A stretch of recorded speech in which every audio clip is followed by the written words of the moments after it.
Please stand by.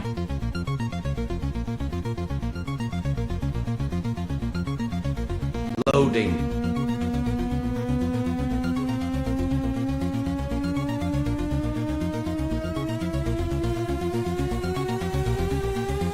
Loading complete. 30, 29, 28, 27, 26, 25, 24, 20, 22, 21, 20, 19, 18, 17, 16, 15, 14, 13, 12, 11, 10, 9, 8, 7, 6, 5, 4, 2, 1. Now for what you've all been waiting for.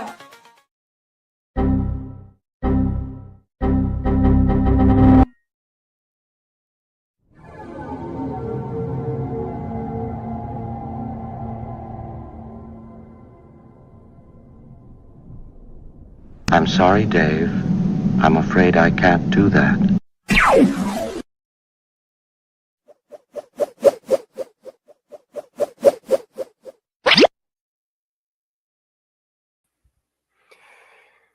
Good morning, good day, good evening, good night, good whatever it happens to be where you are. And hello to everybody who watches this in the future.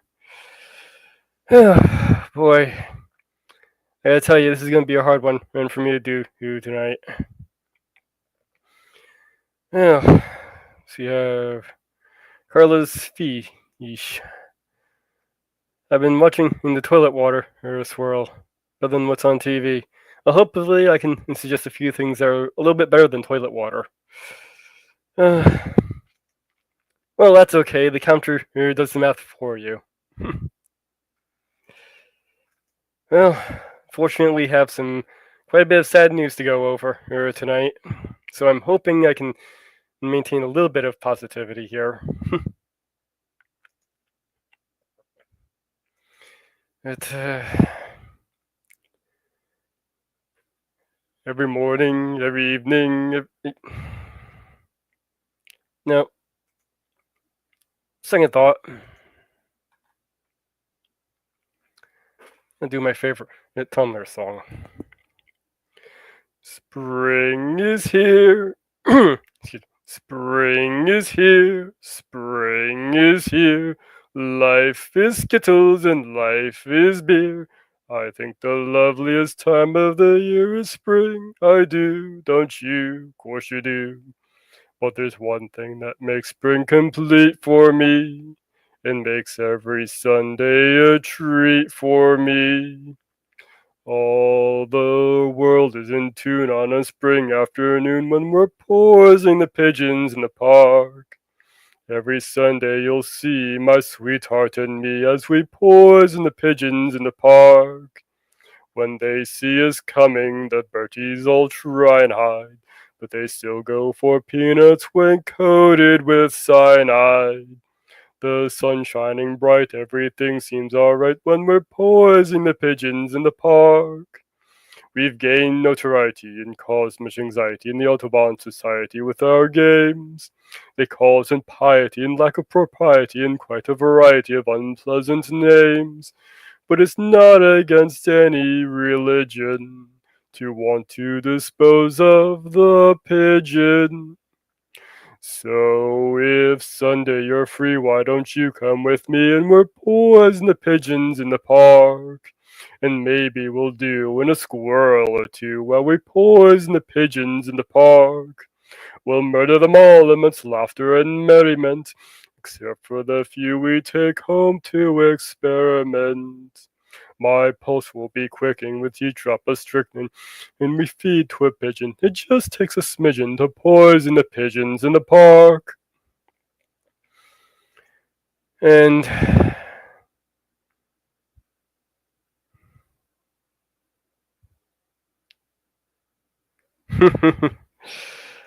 yes, I'm not very practiced on that song, but I was trying to practice a little bit before the show, under the circumstances. Hello, my unfinished journey. Well, in case you haven't heard, the reason why I decided to start with with Tom Lehrer's song is that the late, great Tom Lehrer has passed away yesterday. We just got the news. I only got the news about an hour before the show started. And that adds to quite a long laundry list of people in the memorial segment tonight. Not sure how I'm going to get through them all at this rate. But, I suppose we should start with all the memorials. There's quite a lot to get through. Yeah, I'll have to. I can't. I'm not. I'm sure if I'm able to read through all of these tonight, seeing as. But I'll try and hit some of them high notes. Well, low notes, I should say. Let's see here.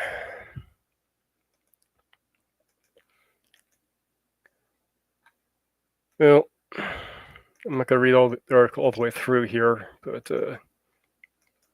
this is from last week. That when I wasn't able to do last week's show, I was dealing with insomnia, and that left me both tired and unable to sleep. So from last week's show, I would have covered this. Inside Connie Francis' final days, Singer would be smiling, knowing she left the world as big a star as ever. So she passed away last week.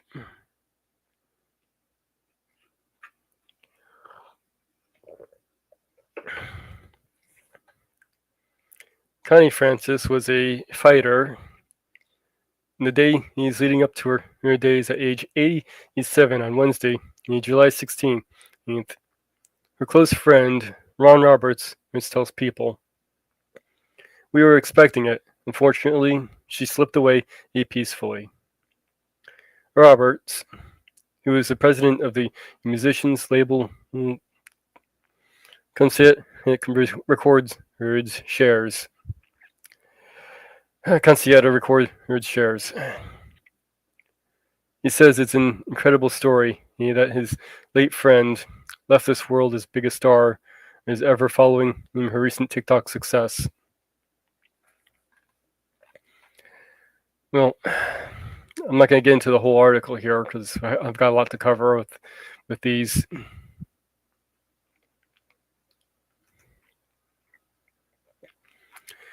But let's see, which one did I want to cover more?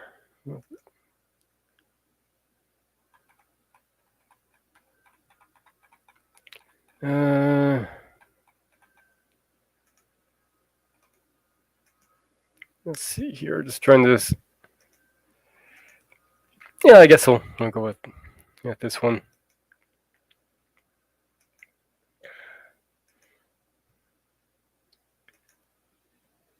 Of course, I'm sure by now you've all heard about Ozzy's passing. Ozzy Osbourne, the Black Sabbath frontman and heavy metal legend, dies at 76. Ozzy Osbourne, founding father of British heavy metal, the godfather of heavy metal. A latter day solo star in New Millennium reality TV Lumina, he died Tuesday after a years-long struggle with Parkinson's disease. It was only about a couple weeks after his final performance, too. A statement from his family reads, "It is with more sadness than mere words can convey that we have to report that our beloved Ozzy Osbourne has passed away this morning. He was with his family and surrounded by a love." And that's a really good way to go. "We ask everyone to respect our family privacy at this time. I hope that they were respected." He had performed just 2 weeks ago at what it was billed as Black Sabbath's last concert, a festival titled Back to the Beginning. in his and the band's hometown of Birmingham, in England. That amounted to a massive tribute to the legendary band, including from such legendary spiritual offspring as Metallica, Guns N' Roses, Slayer, Tool, Pantera, and Alice in Chains, and more. In January 2020, following 2 years of escalating health problems, Osborne announced that he had been diagnosed with Parkinson's disease. In February 2023, he issued a statement saying that he was retiring from touring, citing spinal injuries he had sustained in a 2018 accident.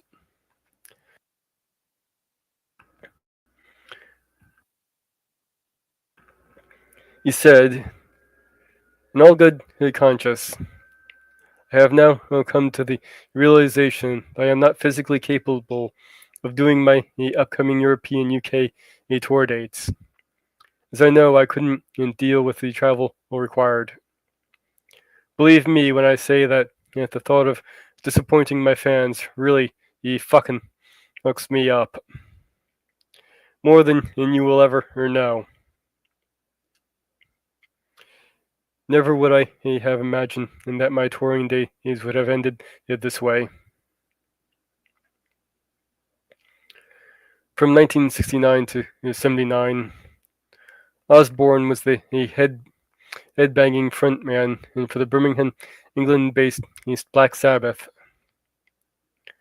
which confined the bottom-heavy, churning sound and lyrical demonically demonology that would course through dozens of metal bands to come.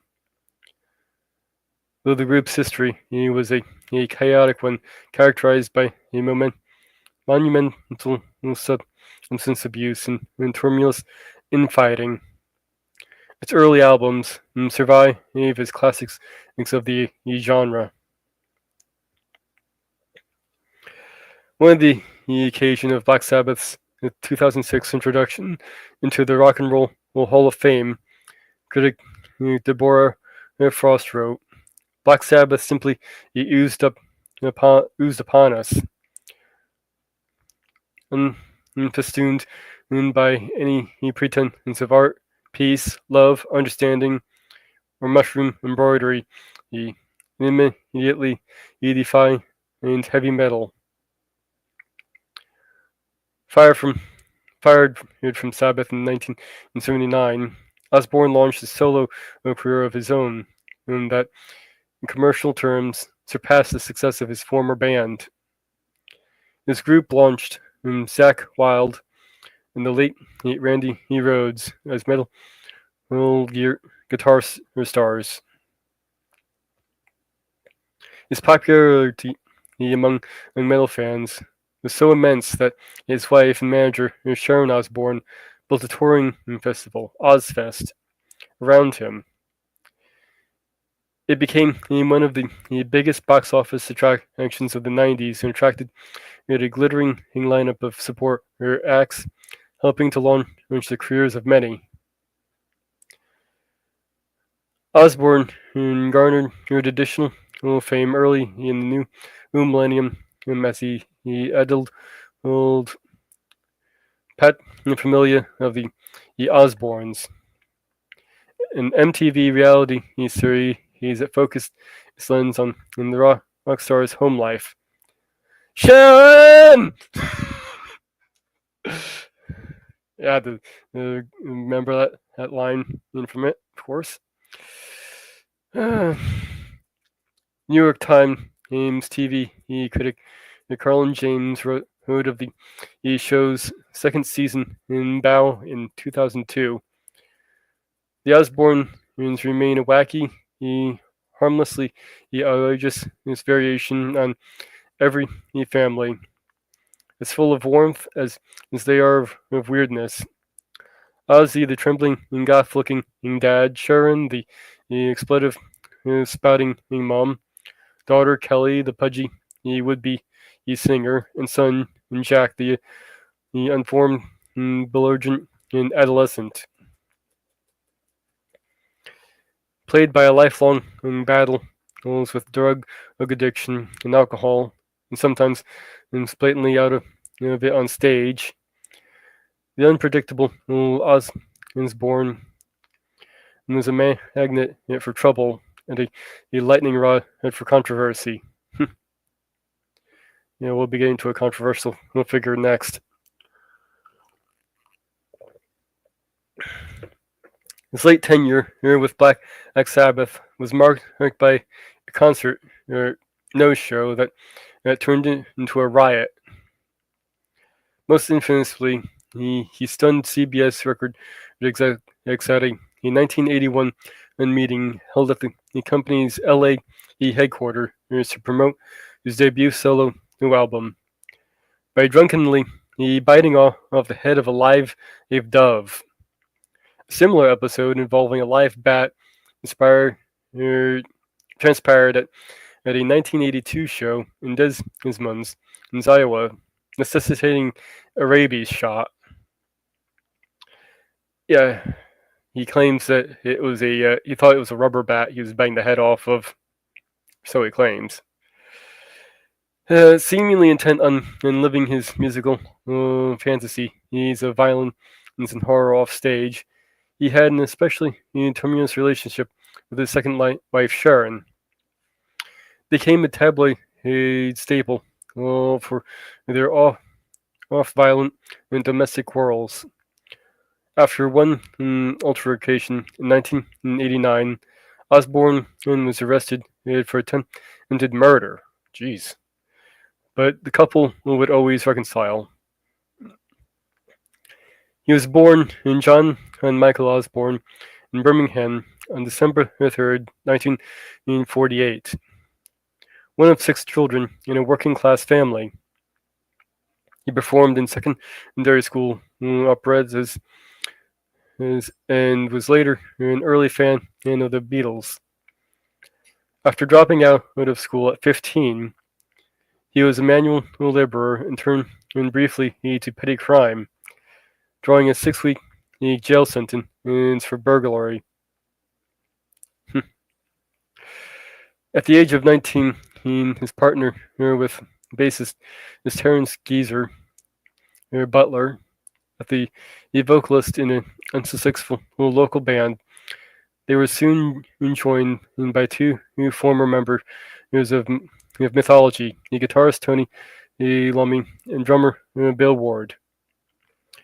Originally known as Earth, the quartet was forced to change its handle after they learned of a like-named group. The musicians selected Black Sabbath after director Mario Bava's 1963 horror anthology. Signed to Philips Records in the UK and subsequently to Warner Brothers Records in the US, Black Sabbath issued its debut album in 1970, fittingly on Friday, the 13th. Though the murky, morbid LP was widely reviled by the press, it became a top 10 hit in Britain and climbed into number 23 in the US. A swiftly recorded and released follow-up, Paranoid, put the band firmly on the map on both sides of the Atlantic, topping the English charts and reaching number 12 statewide. It contained several heavy riffing numbers with the lyrics penned by Butler and yelled convincingly by Osborne, which helped define the metal sound. War Pigs, Paranoid, Hand of Doom, and what ultimately became the group's best-known signature, Iron Man, which, by the way, happens to be the first song of theirs I ever heard when I was younger.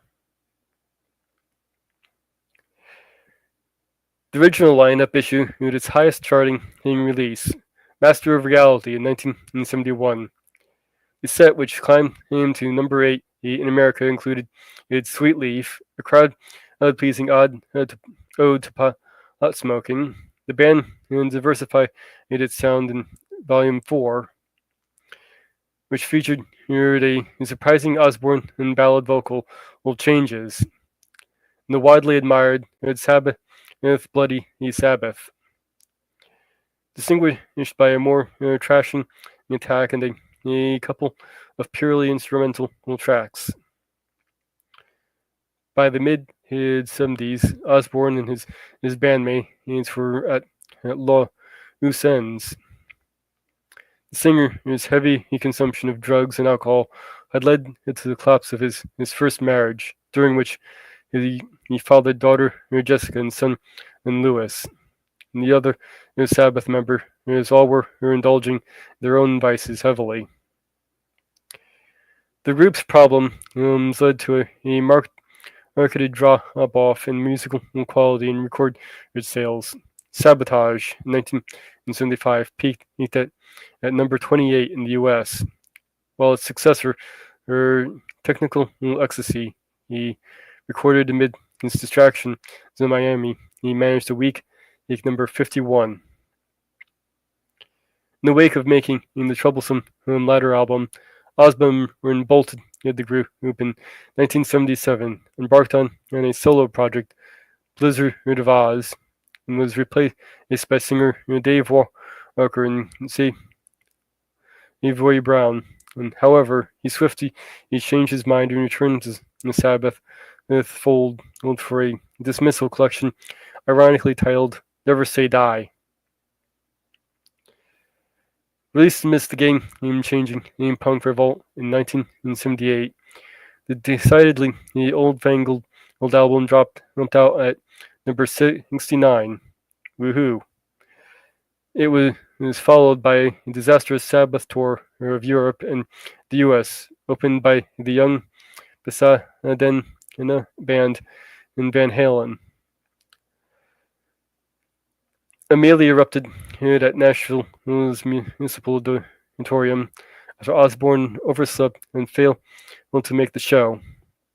Enraged by Osborne's disinterest and lack of discipline, the other members of Black Sabbath fired the vocalist in early 1979, replacing him with Ronnie James Dio. The recruitment of Dio was suggested by Sharon Arden, the fiery daughter of Sabbath's very even more fiery manager, Don Arden.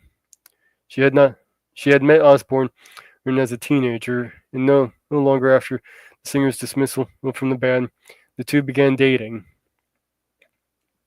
She was instrumental in assembling Osborne's solo band, and soon took over as his personal manager. She would marry the musician in 1982.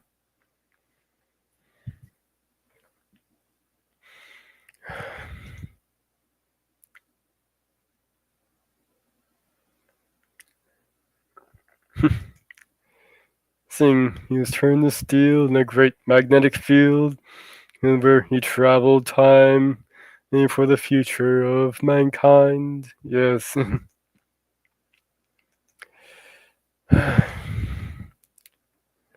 Another of the album's tracks, Suicide Solution, prompted a lawsuit by the parents of an American teen who said that the song prompted their son to off himself in 1984. The case, which preceded a similar accusation and later leveled against UK metal band and Judas Priest, was ultimately dismissed. Look, your kid had other problems besides just listening to a song. The sophomore solo release, Diary of a Madman, in 1981, and bested its predecessor on the charts. It's rising to number 16 and shifted at 3 million copies. However, Osborne suffered a serious blow when Rhodes was killed in 1982, when the private plane carrying him crashed in Florida. Half-hearted, a live album of Sabbath covered Speak of the Devil was hurriedly released after a subsequent tour with a temporary replacement for Rhodes. live Osbourne album featuring the late guitarist reached number 6 in 1987.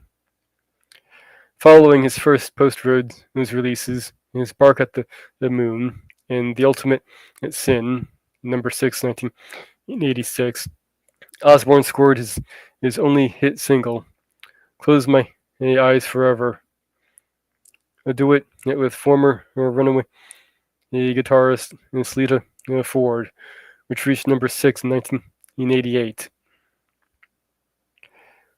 On his own, he found a winning combination after Zakk Wylde, a former member of the New Jersey metal unit at Stonehenge, shook the guitar chair.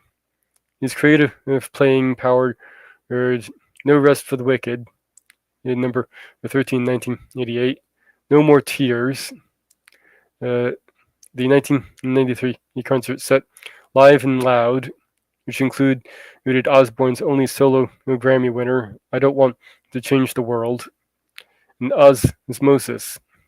Osbourne staged a retirement tour following the later album, but re-emerged quicker than Frank Sinatra. In 1996, after Osbourne's services were declined by the Lollapalooza festival, Sharon Osbourne hit on the idea of mounting a metal concert around Ozzy's participation. Mounted for just 2 days in Arizona and California, Ozfest was a smashing success. Became a top-grossing US and UK touring event that attracted most of the top name into metal, including in later years groups Black Sabbath. Osbourne made a brief return in Sabbath fold in 1998 after a couple of one-off on-stage reunions. For the live set reunion, not exactly the most creative reunion name, the 2-disc release, which featured all 4 original members, including 2 new bonus studio recordings. It peaked at number 11 nationally and captured the Best Metal Performance Grammy for its concert rendition of Iron Man. In 2001, Osbourne's first studio recording in 6 years, Down to Earth, shot to number 4. Its personnel included bassist Robert Trujillo, who exited the group to join Metallica. One of the many younger bands taking a page from the Ozzy playbook. Osbourne split his activities during the first half of the 2000s between touring and working on the Osbournes. The Reality Skinnin', which collected a 2002 Emmy Award, featuring Ozzy, Sharon, and 2 of their 3 children. Amy declined to participate in the series.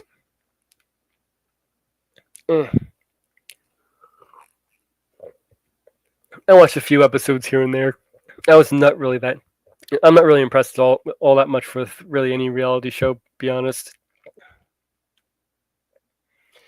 The comedic look at rock and roll domestically, it became MTV's highest-rated reality show.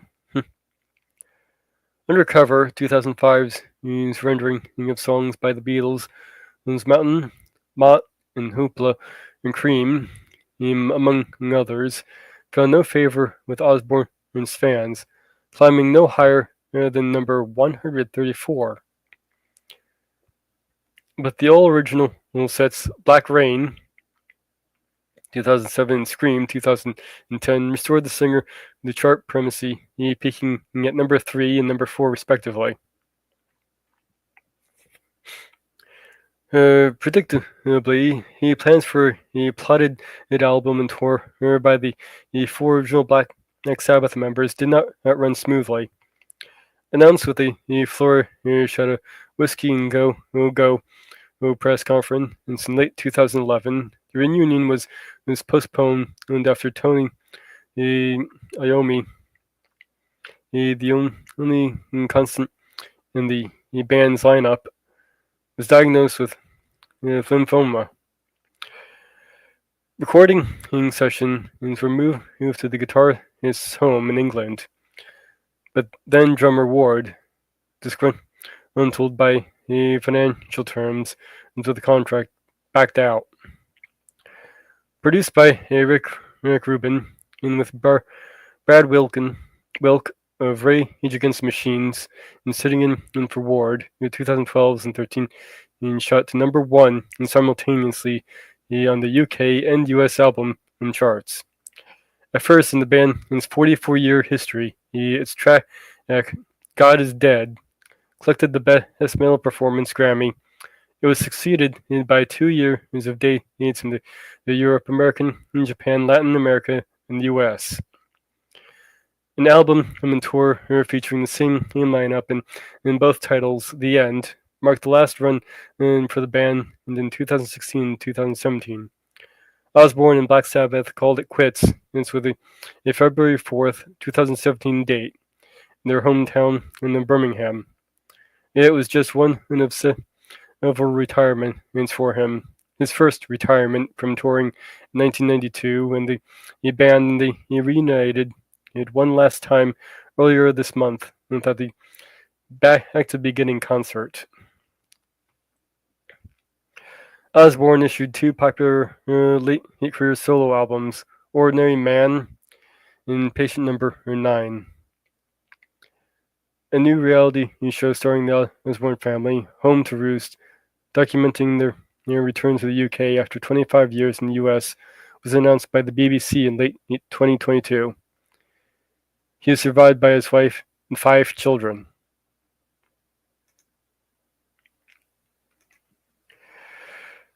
Well, I was thinking about saving this for the end of the memorials, but I think it'll be appropriate to play it after the end of his particular segment of this.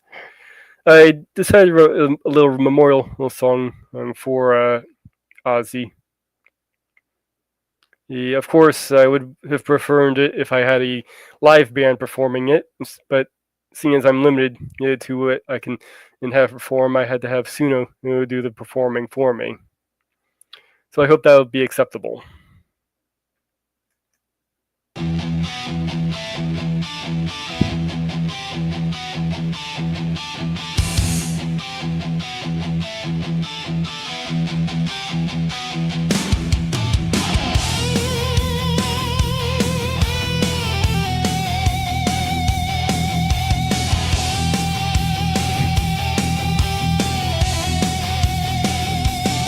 The godfather of heavy metal.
my life. I dropped down dead at the end. I'm happy.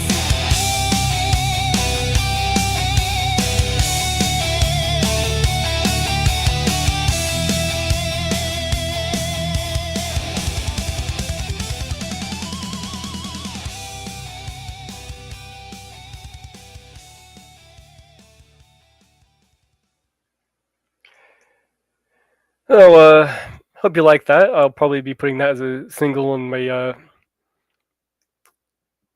channel sometime in probably Saturday next week.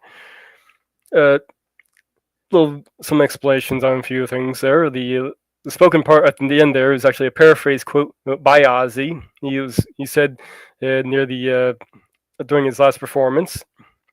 And a lot of the of course I use a lot of AI generated images for these visuals on that. Most of them were actually generated by taking lines from his songs and plugging them into a text image generator to see what would come out. So that's where some of the visuals you see in there came from. Now,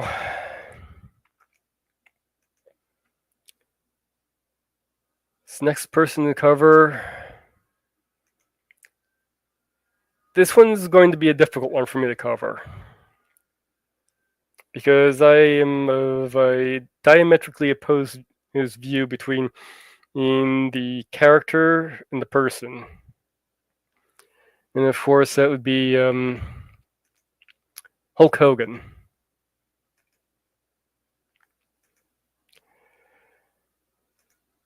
This is a really difficult, like I said, this is a really difficult one for me to cover, and I'll address the elephant in the room in a minute. But I'm not sure how good of a person Terry, the person behind the character, was to honor. But there's no denying whatsoever that Hulk Hogan, the character, or the one what we generally know of and think of, was a legend.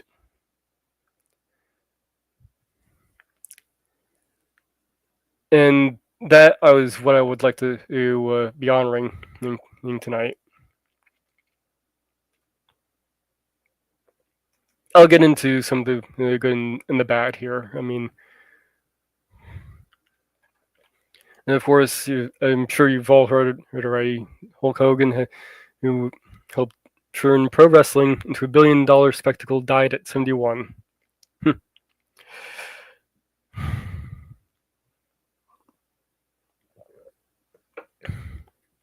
July 24.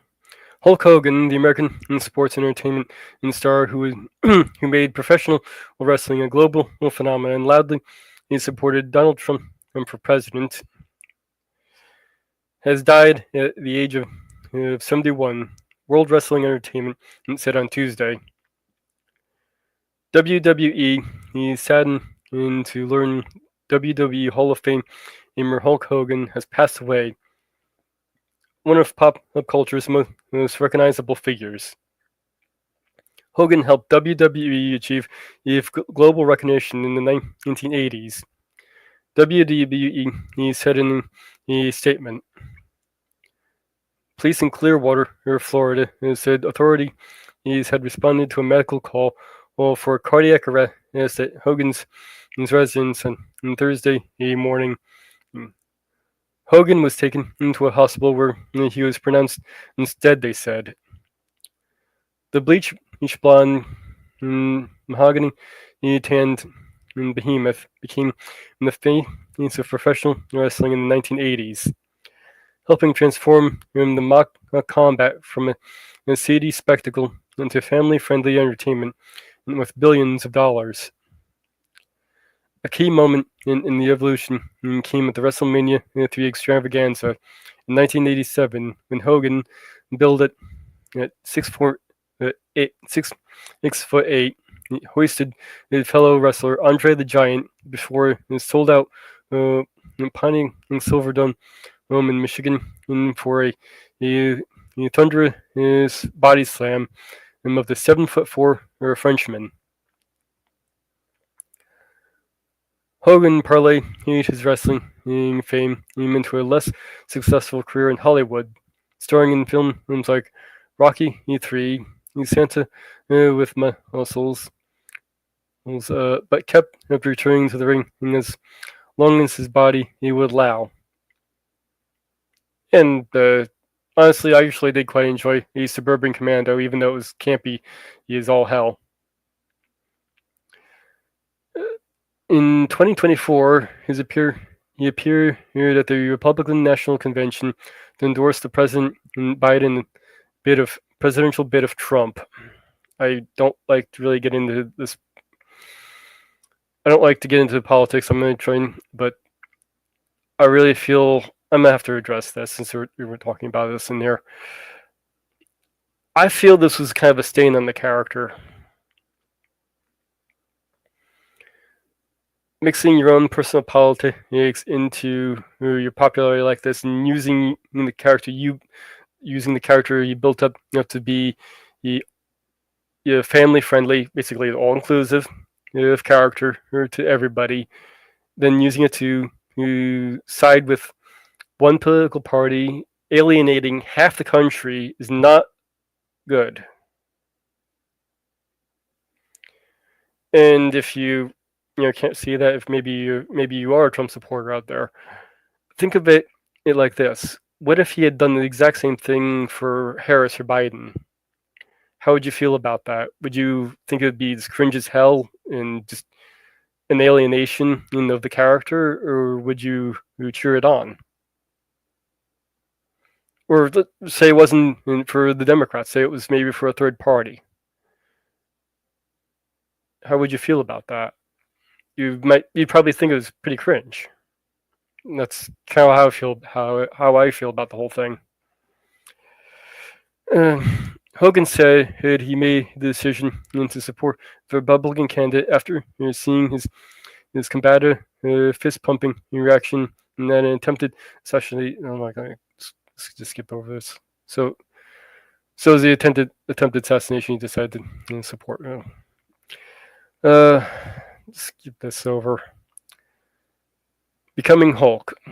Born Terry Eugene Bawley in Augusta, Georgia, on August 11th, 1953.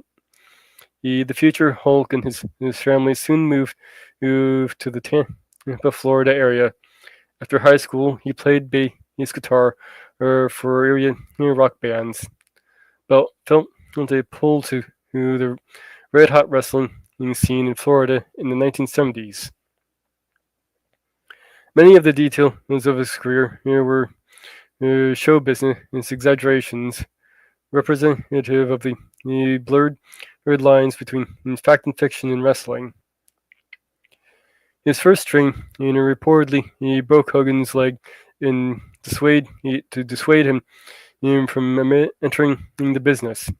But he kept at wrestling and weight training, and he later admitted he had anabolic steroids. Yeah, big scandal, widespread scandal amongst the wrestling community. He gained the notoriety as his biceps turned into what he dubbed the 24-inch pythons. 24-inch steroid pythons, apparently. The Hulk moniker came from comparison to a comic book hero portrayed on the TV at the times.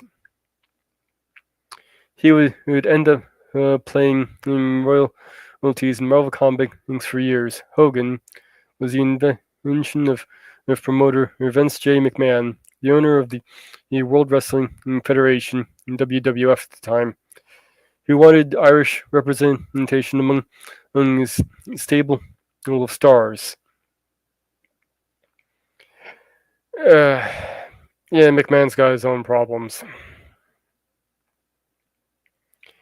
His appearance as wrestler Thunder Lips in Rocky E3, where he outward leading man Sylvester Stallone and rocketed Hogan into the mainstream. Upon a return into WWF, now controlled by McMahon's son, Vincent Kay, he defeated the Iron Sheik in 1984 to claim the World Championship, a belt he would hold for 4 years.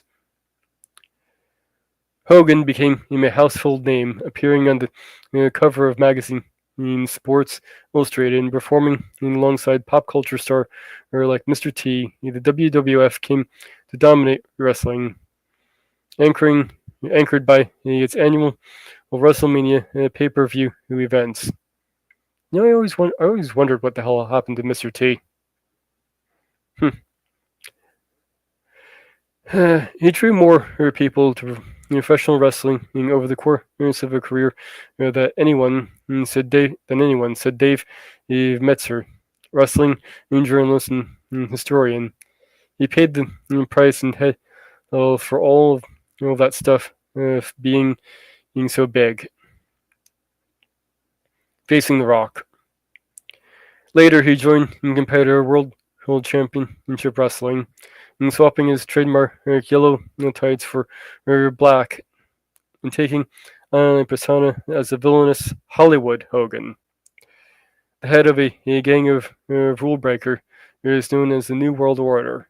The gimmick reinvigorated his career. I never really watched him over in the WCW, personally. Hogan eventually returned to WWF, now known as WWE, and faced Dwayne "The Rock" Johnson at WrestleMania in 2002. I'm in better shape than him, Hogan told World Raptors. At the time, 5 months shy of his 50th birthday, I'll stand next to The Rock, pose down with him if he wants to. The Rock ultimately won the match. Hogan was introduced twice into the WWE Hall of Fame and referred to himself as the Babe Ruth of wrestling. After the New York Yankee, he's famed baseball player. But Hogan, in support of Trump in 2024, did not go down well with all wrestling fans, such as myself. Well, I haven't really watched wrestling in quite a long time, but I'll get a little bit into the more personal stories a little bit later. And he also faced other controversies. His gossip website, Gawker, was shuttered after its posted parts of a sex tape between him and a friend and his wife, and Hogan sued on privacy grounds, winning $140 million in judgment. Honestly, yeah, that was not appropriate for Gawker to post. Yeah, he deserved to win that one. In 2015, he was suspended by the WWE after another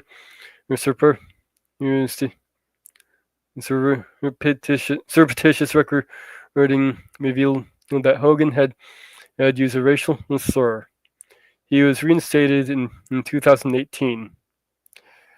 I looked into the whole racial slur thing. Yeah, he did fully admit to using a tirade of racial slurs against his daughter's boyfriend.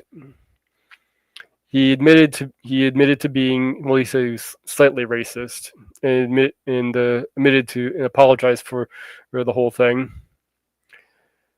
I'll get into a little bit more on some personal little stuff on that as well. He was married 3 times and had 2 children, who starred alongside him and his first wife Linda in a 2005 to 2007 reality TV show, because everybody had a friggin' reality TV show at that time. Hogan Knows Best. And condolences for the Hulkster poured in across social media, including from Vince K. McMahon, his partner in the 1980s wrestling board, and then the former executive chairman of TKO Group that absorbed WWE in 2023. He was a trailblazer, McMahon wrote in a post on X. He leaves us with one of his favorite expressions: train and take your vitamins and say your prayers. Today we pray for him. Uh, Reporting by okay, that's the end of that. All right. Well, I didn't really get in. I would watch trust WWF when I was a kid a little bit. I watched the cartoon a little bit when I was young. I kind of fell out of it for quite a while until around the late '90s when he had a best friend who was really into watching wrestling, and we would watch it every week. Usually talking on the phone and together for the entire show if we weren't together watching it. It's probably one of my better memories as a teenager into my early 20s.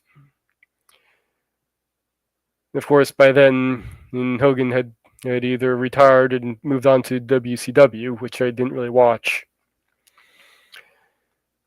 As for his racial slurs and admitting to be racist, I can have some sympathy for how he felt. I know that once one begins to hate, it's difficult to stop, even if you recognize that it's wrong. My dad was exactly that way.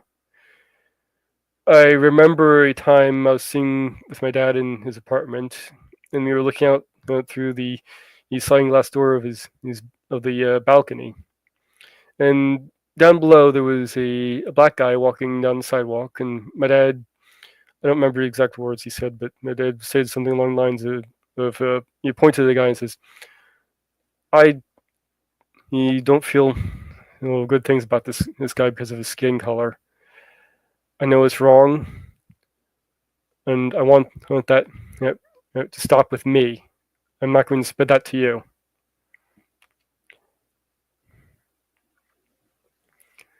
So my hopes is that the racism and hatred, whatever bigotry that he had, stopped with him,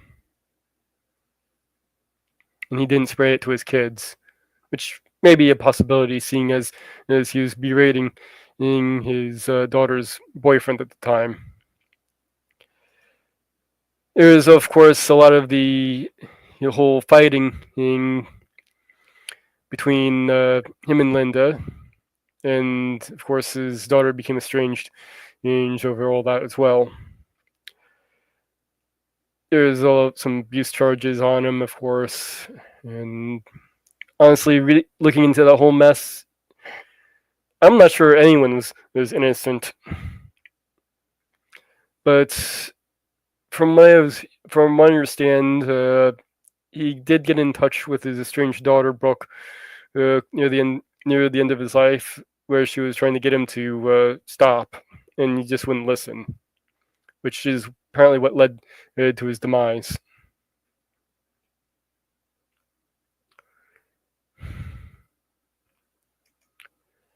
Let's face it, Hogan wasn't perfect, but no one is. We all make mistakes. Yes,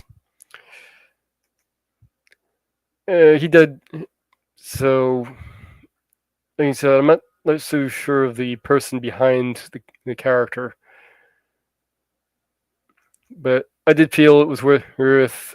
But I did feel I had to cover Hogan the character, the Hogan the legend.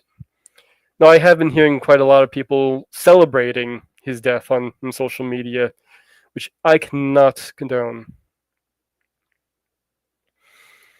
That is wildly inappropriate for the mistakes he made. I do not think warrant that.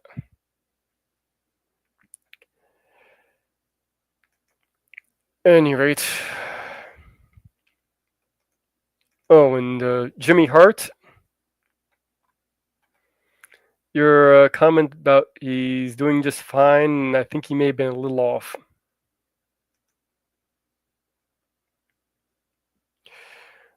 But I didn't want to end this on a bad note and just tearing apart at the guy or anything like that. So I wanted to wanted to end the this part of it with was covering the charities he supported. Uh, Throughout his career, here Hulk Hogan has supported a number of charities such as Make a Wish, American Diabetes Association, both of which I actually myself would support and do support. Dream Seekers, 50 Legs, which is 50 Legs is one that had a bit of a rocky start. There was some controversy to it, but I think it found its legs, pun intended, as it helps amputees to get prosthetics who can't afford the prosthetics. I think that's a pretty good charity to have. Special Olympics, another good one, and many more. He's one of the most requested celebrities in the world.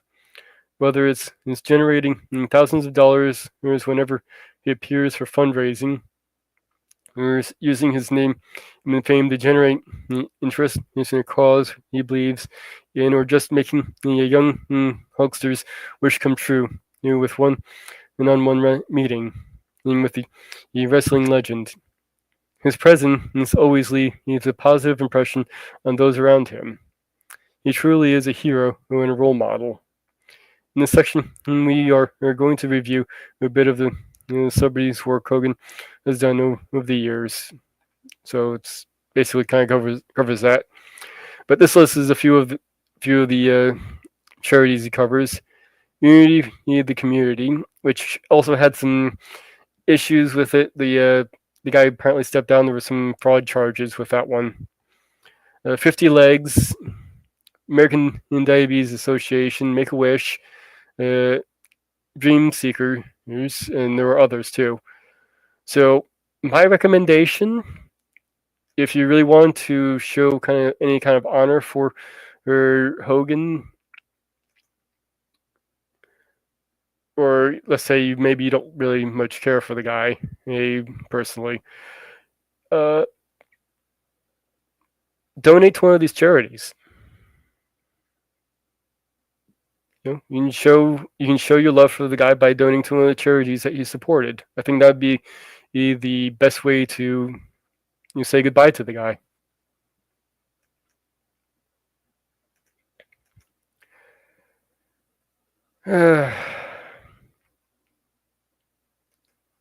What's this one? Do I have?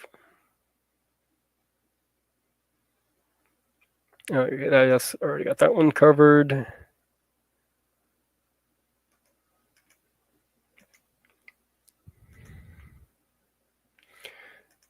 So, can't read through all this because I'm already halfway through the show. I still haven't finished with all the deaths. Jazz Misha, Minyo.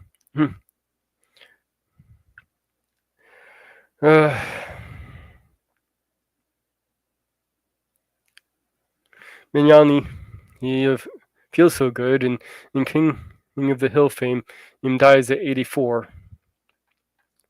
I'll just have to read the blurb on this one. Chuck Mangione, he died at home in his sleep on Tuesday, July 22nd. A spokesman confirms.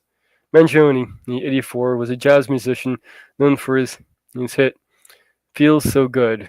He was also known for playing himself on the sitcom King of the Hill.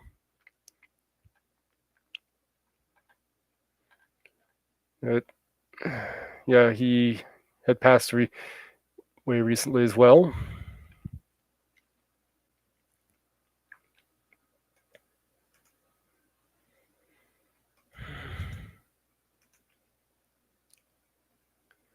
Another one in the cover.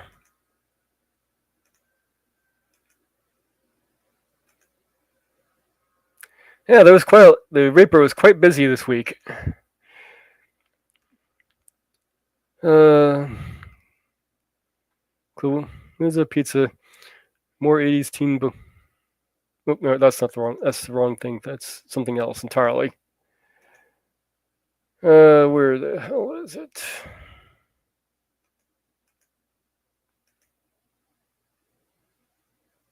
Oh, here we are.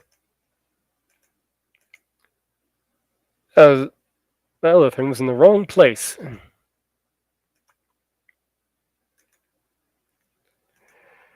Charles Oggins and also passed away. More terrible news, I'm afraid, as reported by a filmmaker and producer Courtney Baker Oliver on Instagram. The peerless Charles Oggins passed away yesterday at age 81. Charles was a legend in the world of musical theater, as an actor, dancer, and choreographer.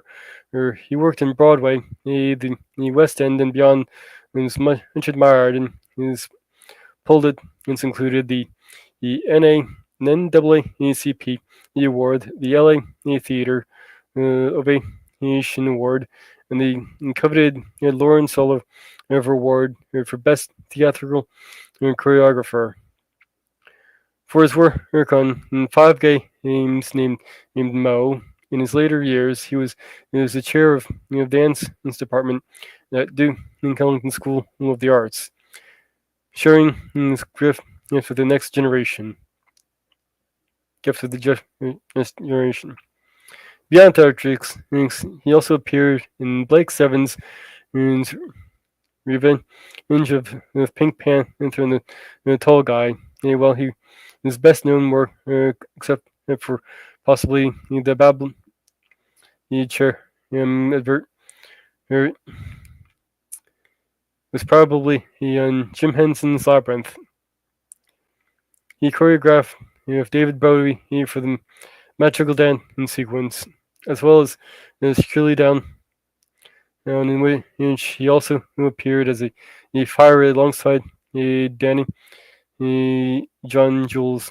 It was his connection that brought him into his world. Well, Danny invited Charlie along as a guest to the wrap up of Series 1.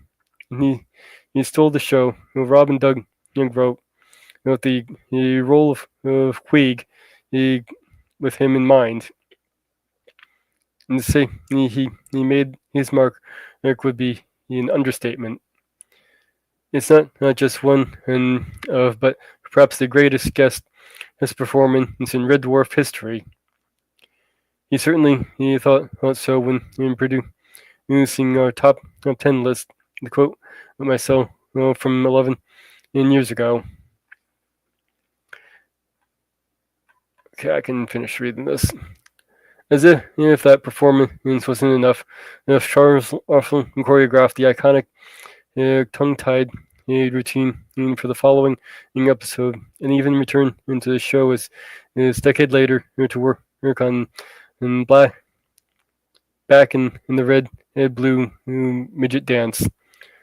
He was clearly adored by the Red Dwarf community, and evidenced by the reactions when his video message was played in the Dimension in Jump XX.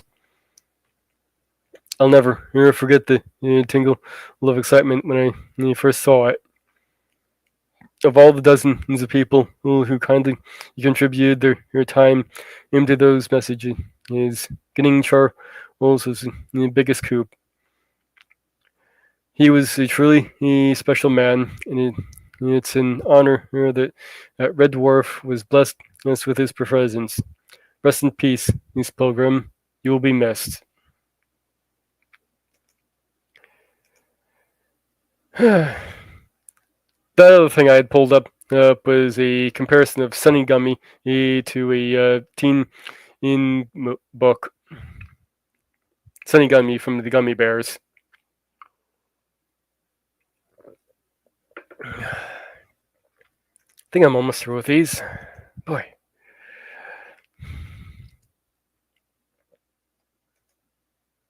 Yeah, that's something else.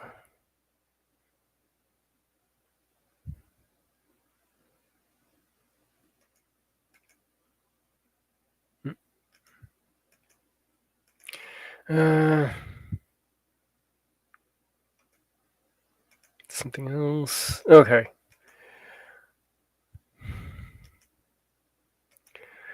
And finally, last but certainly not least, Tom Lehrer, song satirist and mathematician, and dies at 97. Los Angeles AP.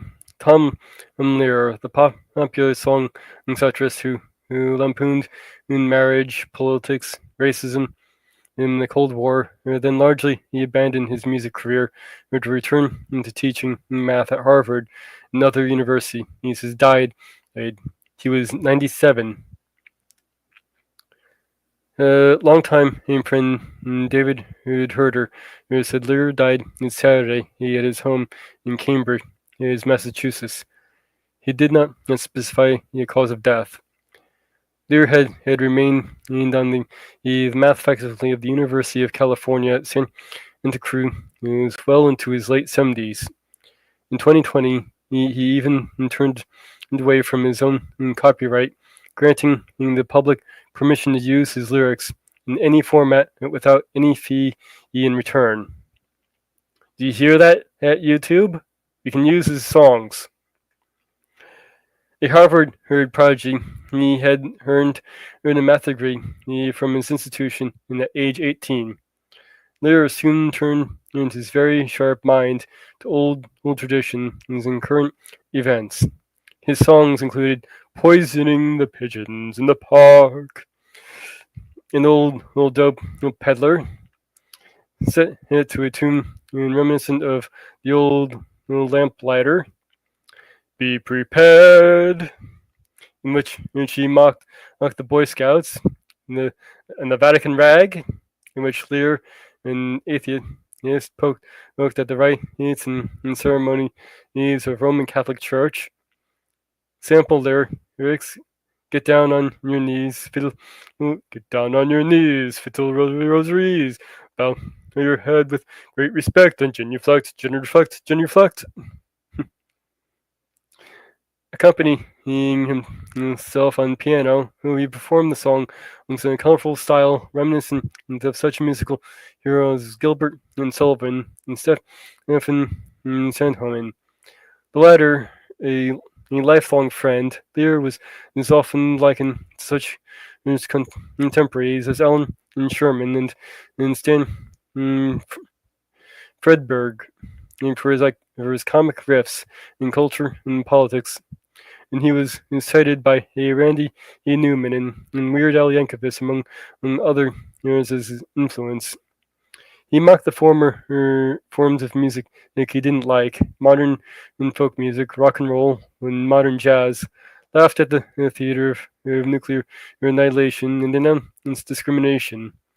They attacked in such an erudite, even polite manner that almost no one objected. Tom Lehrer is the most brilliant song satirist ever recorded.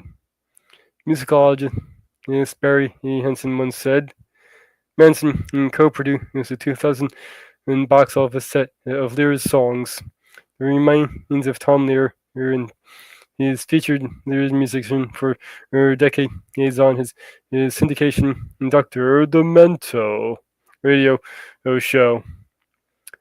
Lehrer's body of work was actually quite small, amounting to about 3 dozen songs. I got a funny idea for a song, I wrote it. And if I didn't, I didn't. Lehrer told the Associates Press in 2000 during a rare interview. I wasn't like a real writer who would sit down and put a piece of paper here in the typewriter, and when I quit writing, I just quit. It wasn't like I had written a block. It wasn't like I had writer's block. He had gotten into performing accidentally when he began to compose songs in the early 1950s. The muse was his friends. Soon he was performing them in coffee houses around in Cambridge while he remained at Harvard with the teach and obtain a master's degree in math. He cut his first record in 1953, songs by Tom Lehrer, which included "I Want to Go Back to Dixie," lampooning the attitudes of the Old South, and the fight fiercely at Harvard, suggesting how a prissy Harvard blue blood might sing a football fight song. I might have to learn that one. After a 2-year stint in the army, Lehrer began to perform concerts of his material in venues around the world.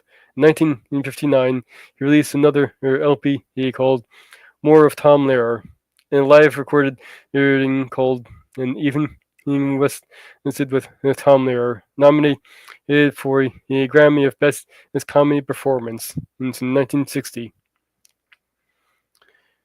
But around the same time, he largely quit touring and returned to teaching math, though he did some writing and performing on the side. Lehrer said he was never comfortable while appearing in public. "I enjoyed it, up to a point," he told the AP in 2000.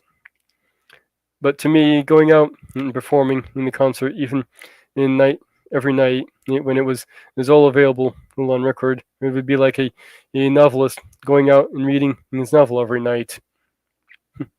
Understandable. He did produce a political satire song each week for the 1964 television show. That was the week that was. A groundbreaking topical comedy show that anticipated the Saturday Night Live a decade later.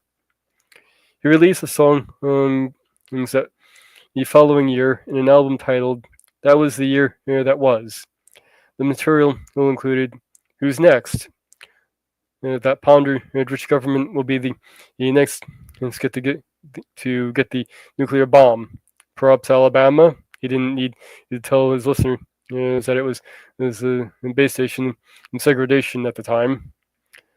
Pollution takes a look at the new concept that perhaps the rivers and they should be cleaned up. He also wrote songs for the 1970s educational children song "The Electric Company." He told AP in 2000 that hearing from people who had benefited from them gave him far more satisfaction than praise for any of his satirical works. His songs were revived in 1980 musical review "Tomfoolery," and he made a rare public appearance in London in 1998, a celebration honoring the musical producer Cameron McIntosh. Lehrer was born in 1928 in New York City, the son of a successful necktie designer. He recalled an idyllic childhood in Manhattan's Upper West Side that included attending Broadway shows with his family and walking through Central Park day or night. After skipping 2 grades in school, he entered Harvard at 15, and after receiving his master's degree, he spent several years unsuccessfully pursuing a doctorate. "I spent many years satisfying all the requirements, as many years as possible. I started it on the thesis," he once said, "but I just wanted to be a grad student. I just wanted to be a grad student. It's a wonderful life. That's what I wanted to be. Unfortunately, you can't be a PhD and a grad student at the same time." He began to teach part-time in Santa Cruz in the 1970s, mainly to escape the harsh New England winters. From time to time, he acknowledged a student would enroll in one of his classes based on knowledge of his songs. "But it's a real math class," he said at the time. "I don't do any funny theorems, so those people will go away pretty quickly." Correct spelling into Yankovic, not Yankovic, in the 5th paragraph.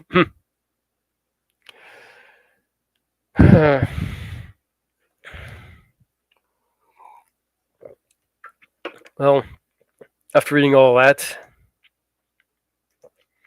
I do have one song I did write for Tom Lehrer, his last birthday. Got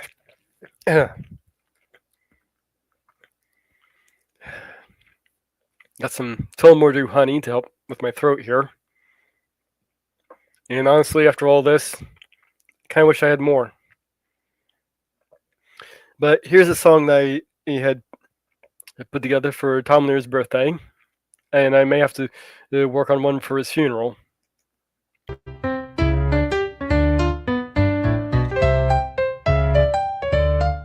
Happy birthday, hip hip hooray. You're rotting gently day by day. Your teeth are false, your eyes are dim. Time is stealing your hair, and you're next of kin. So light the candles, watch them flare. A fire hazard beyond compare. The cake is like a funeral pyre, a blazing ode to your nth year.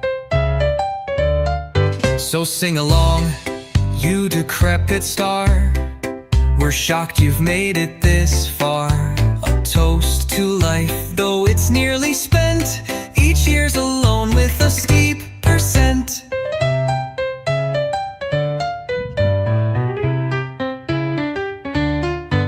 Your wit's a blade that time can't rust, a mind we treasure, grimly just. Your age defies all rational sums. Happy birthday, old witty one.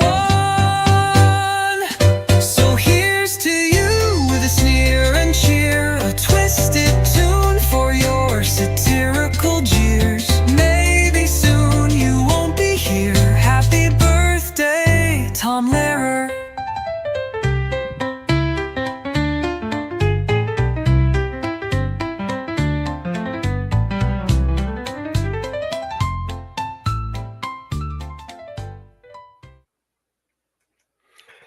And that was my Tom Lehrer song that I had made. But I think a few songs to commemorate those who have passed are appropriate here. Of all the money that ever I had, I spent it in good company. And all the harm I've ever done, at last it was to none but me. And all I've done for want of wit, to memory now I can't recall. So fill to me the parting glass. Good night and joy be to you all. So fill to me the parting glass, and drink a health whate'er befall, and gently rise and softly call. Good night and joy be to you all. Of all the comrades that e'er I had, they're sorry for my going away. And all the sweethearts that e'er I had, they'd wish me one more day to stay. But since it fell unto my lot that I should rise and you should not, I gently rise and softly call. Good night and joy be to you all. So fill to me the parting glass, and drink a health whate'er befall, and gently rise and softly call.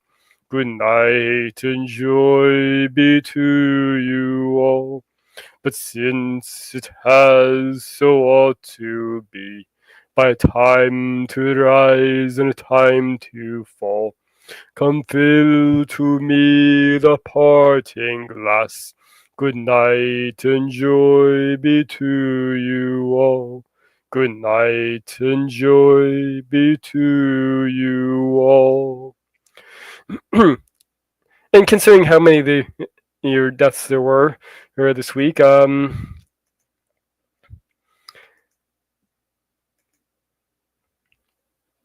believe some more songs are appropriate. Oh, Danny boy, the pipes are calling from glen to glen and down the mountainside. The summer's gone and all the roses falling. It's you must go and I must bide. But come ye back when summer's in the meadow, or when the valley's hushed and white with snow. 'Tis I'll be here in sunshine or in shadow. Oh, Danny boy, I love you so.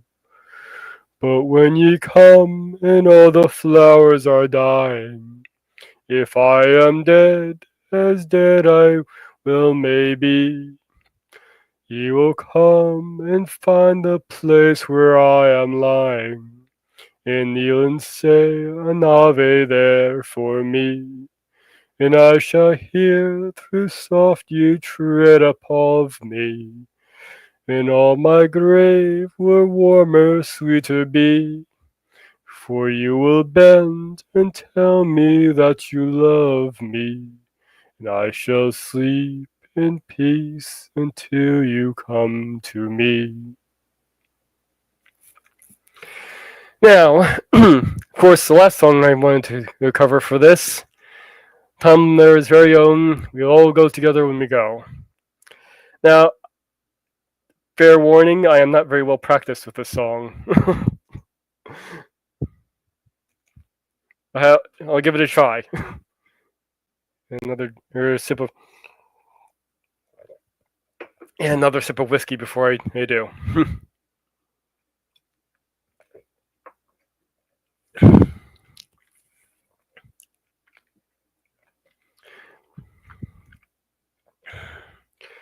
When you attend a funeral, it is sad to think that sooner or later those you love will do the same for you. You may have thought it tragic, not to mention other adjectives, to think of all the weeping they will do. But don't you worry. No more ashes, no more sackcloth, and an armband made of black cloth will soon, someday, never adorn the sleeve. For if the bomb that drops on you gets your friends and neighbors too, there'll be no one left behind to grieve. And we'll all go together when we go. What a comforting fact it is to know. Universal bereavement, an inspirational achievement. Yes, we'll all go together when we go. We will all go together when we go. All suffrage with an incandescent glow. No one will have to the endurance to collect on their insurance. Lords of London will be loaded when they go. Oh, we will all fry together when we fry. We'll be French fried potatoes by and by. There will be no more misery when the world is our rotisserie. Yes, we will all fry together when we fry. Down by the old millstrip, there'll be a store and before the calm, and we will all bake together when we bake. There'll be nobody present at the wake. We'll completely participation in the grand incineration, nearly 3 billion husks of well-done steak. Oh, we will all char together when we char, and let there be no moaning of the bar. Just sing out the teetum, and when you see the ICBM, and the party will become as you are. Oh, we will all burn together when we burn. There'll be no need to stand and wait your turn. When it's time for the fallout, St. Peter calls us all out. We will all drop up our agendas and adjourn. we will all go directly to our respective Valhallas. Go directly, go past go. Don't pass go, and don't not collect $200, and we will all go together when we go. Every Hottentot, every Eskimo.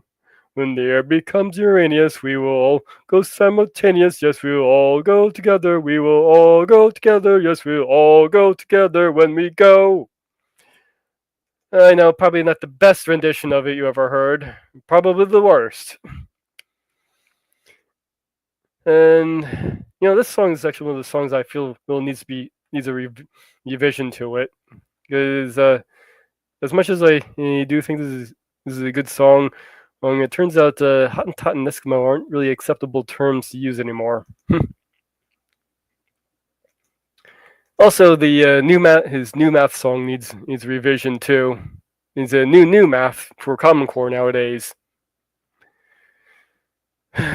But I believe that finishes up the segment and on our the incredibly long list of those who passed. And I haven't brought up the wheel even once tonight. So how about I do that? Even though my voice is a little bit shot from after reading all those articles.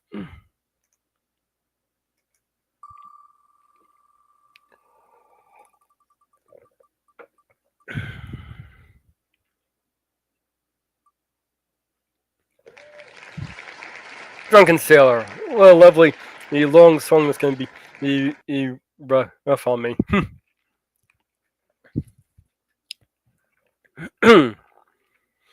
What do you do, a drunken sailor? What do you do, a drunken sailor? What do you do, a drunken sailor? Early in the morning, way hey up your rises, way hey up your rises, way hey up your rises. Early in the morning, shave his belly a rusty razor, shave his belly a rusty razor, shave his belly a rusty razor. Early in the morning, way hey up your rises, way hey up your rises, way hey up your rises. Early in the morning, put me the scupper hose pop bottom, put me the scupper hose pop bottom, put me the scupper hose pop bottom. Early in the morning, way hey up she rises, way hey up she rises, way hey up she rises. Early in the morning.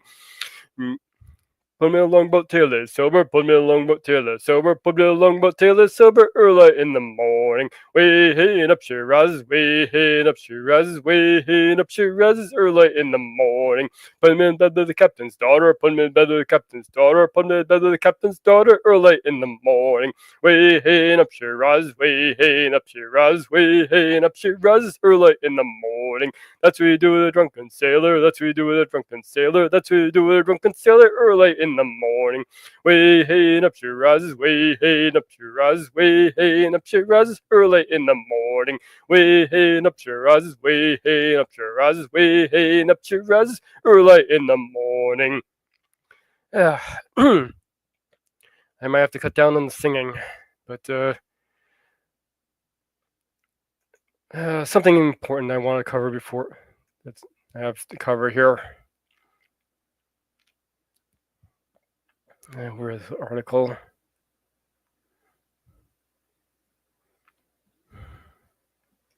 Damn it.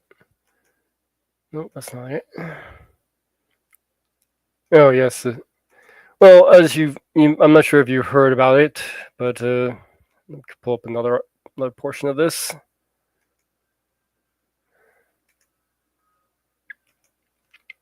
Okay. Well, for starters, of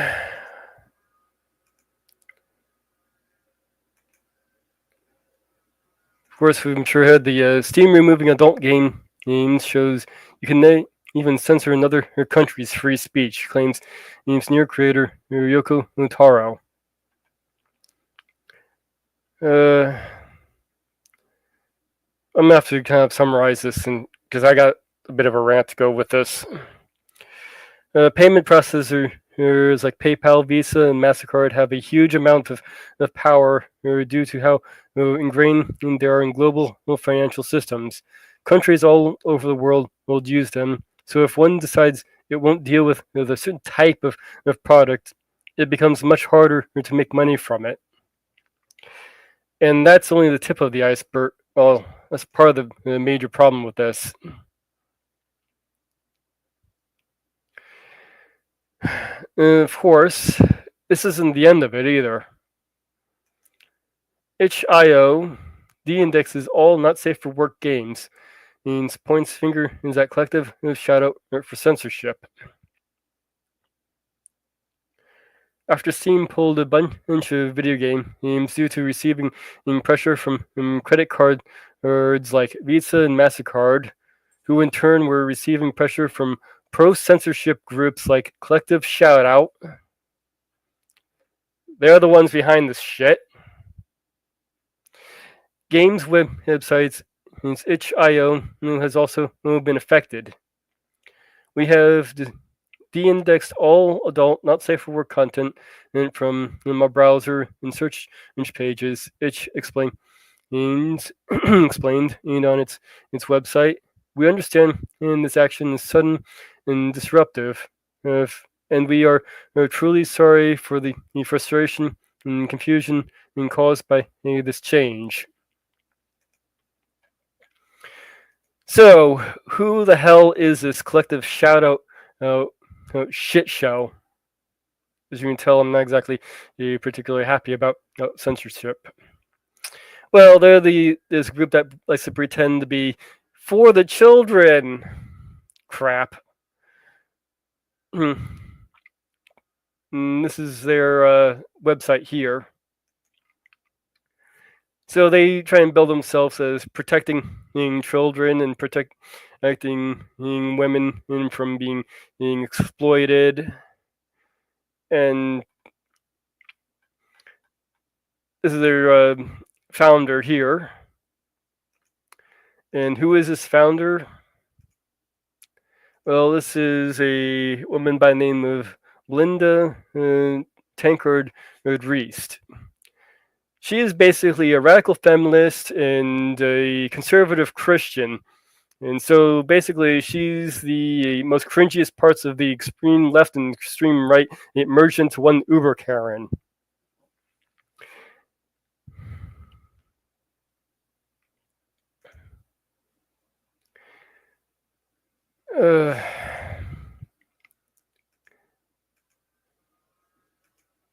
So that's basically what she is. I don't know why the hell these payment processes are even listening to this group. And if you're not familiar, this group is also the one that liked to support the Netflix movie Cuties, where they had which was a movie about exploiting children by exploiting children. I didn't watch it. I actually found a copy of it on this high seas, skimmed through it, and decided, yeah, I'm not touching this shit. It was that bad. Usually when something's controversial, I watch it, regardless of what's in it.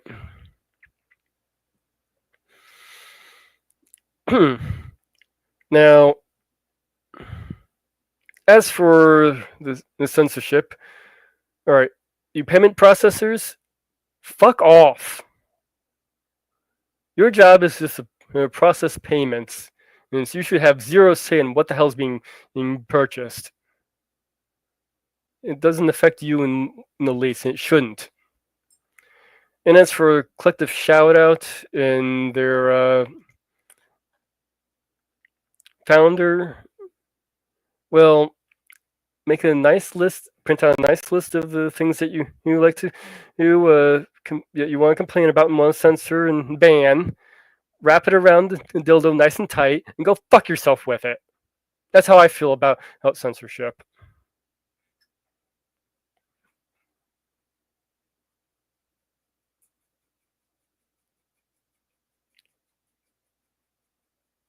Excuse me, collective shout. Excuse me. Good to get the name of the assholes right. Anyway, I see we have a request for Freebird in the chat. So I think that would be a nice little segue into who other things.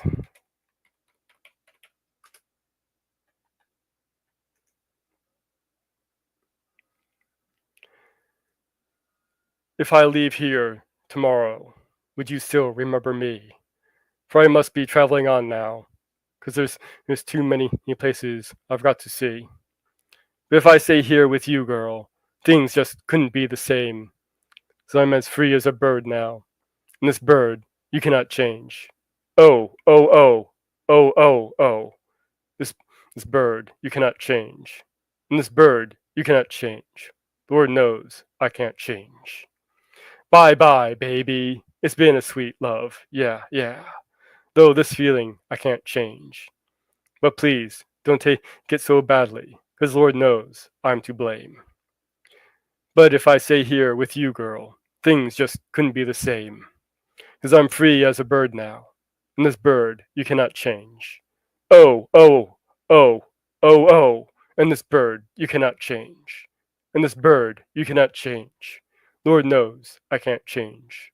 Lord help me, I can't change. Lord, I can't change.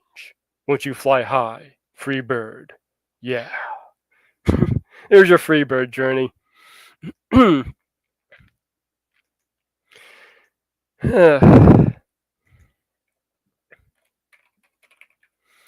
Now, what have I been watching lately? Well, quite a few things, honestly. The 2001 movie Evolution is one of them. And I've been watching a lot of similar stuff in similar veins as well.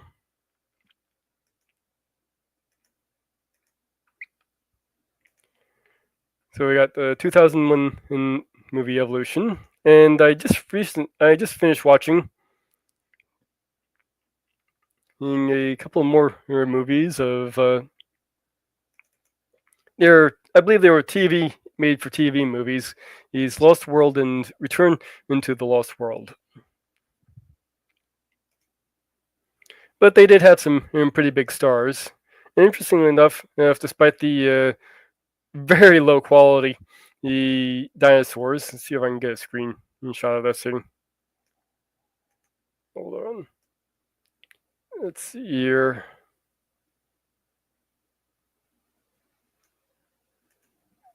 Okay, that's a good shot right there. All right. Let's see here.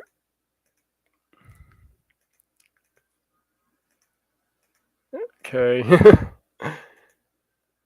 Just kind of give you an idea of just how bad this was. This is actually one of the better dinosaurs they had in that Lost World movie.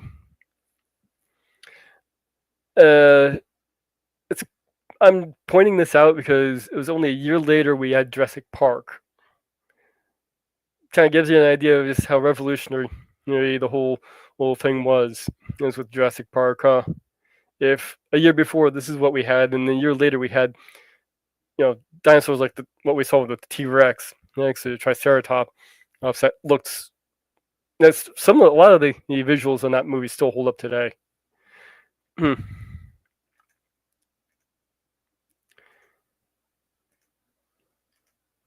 I also watched Land of the Lost with Will Ferrell. That was a comedy. Not one I'd recommend personally. I mean, if you're a Will Ferrell fan and you like his humor, you'll probably enjoy the Land of the Lost movie. I'm not really a big fan of it personally. I also watched another, I believe it was a Hallmark movie called Mysterious Island. That one had giant creatures, giant insects, giant rats, so forth. And it starred Patrick Stewart as Nemo. That was fairly entertaining. I believe that was released in 2005, so I actually didn't get to see it originally. So that was actually the first time I got to see that one. As for animes, a few weeks ago, they started doing the next season of Dandadan, which is definitely an anime I'd recommend checking out. It's on Netflix. I've been also watching through Gundam Wing. In Death Note, I just finished up Solo Leveling.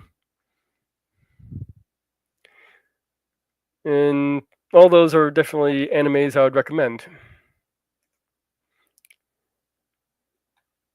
Dr. Stone is still going through its... What season is it on? 4th season already. So I believe they're still releasing new episodes. I have to double check on that.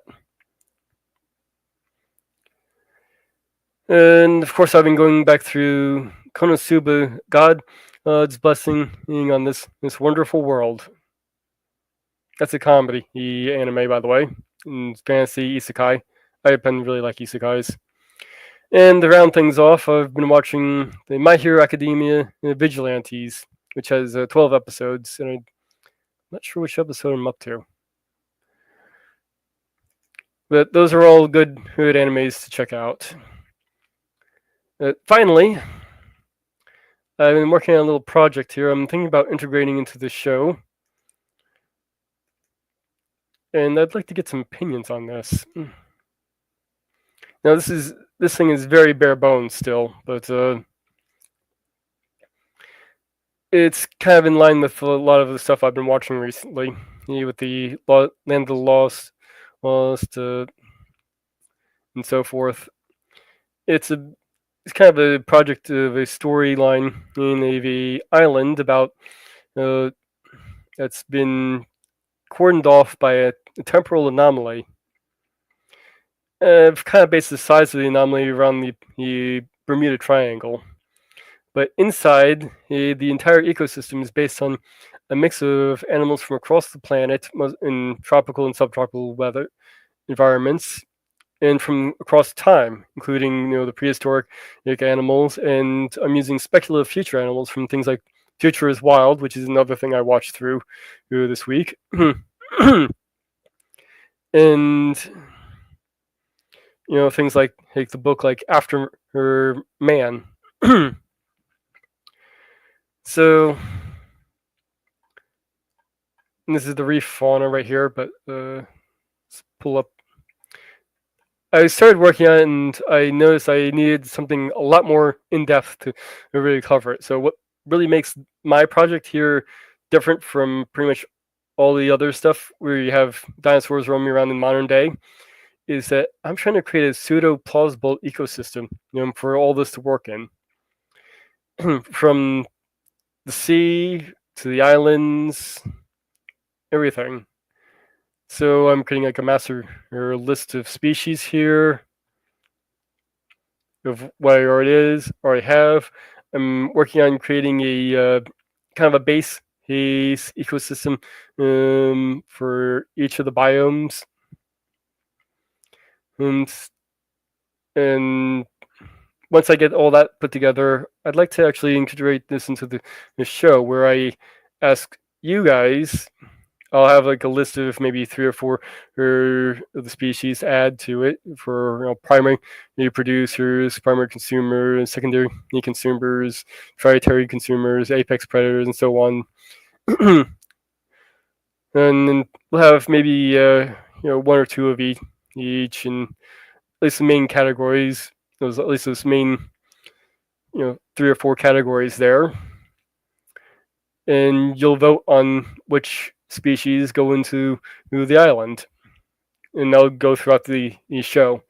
But like I said, I'd really like to get some feedback on whether you like that idea or not. So you can either, if you're listening to this, let me know in the chat here. Let me know there. If you're listening to this after the show, please post comments. I really want feedback on this.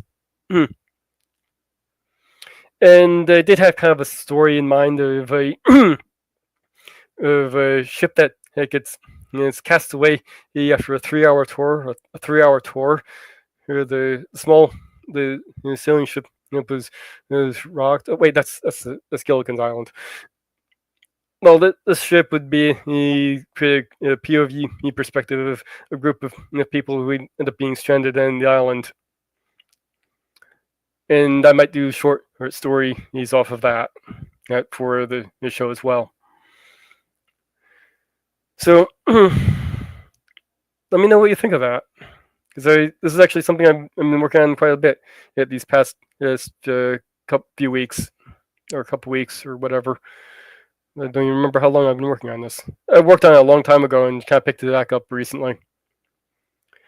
But seeing as my voice is starting to really go on me, I think I'll end this. So who's on right now? And send everybody over to Cosmic Theta Theater.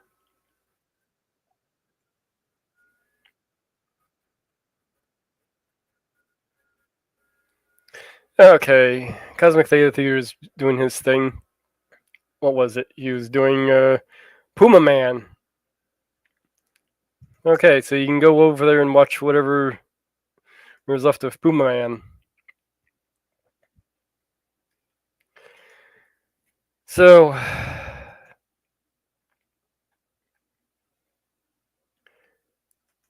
not really sure how to end this after all those people had passed away.